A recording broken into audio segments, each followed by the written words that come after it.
To connect your Xiaomi Smart Band 9 active with your iPhone device, first you will need to connect a charger to your Smart Band on the back like this. It should go full-in magnetic, and after that it will power on, and we can choose a language that we want to use for the setup.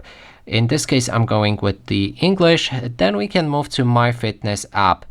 You can download it from the App Store, and during the setup, make sure to allow any permissions it will ask for. After that, select Device List. Go for Add Device, and then wait till your Xiaomi Band is available. We can click on it, and it should begin connecting. Accept the per request, and again allow any permissions. Confirm the code, and it's now connected successfully. And as you can see right here, setup is finished.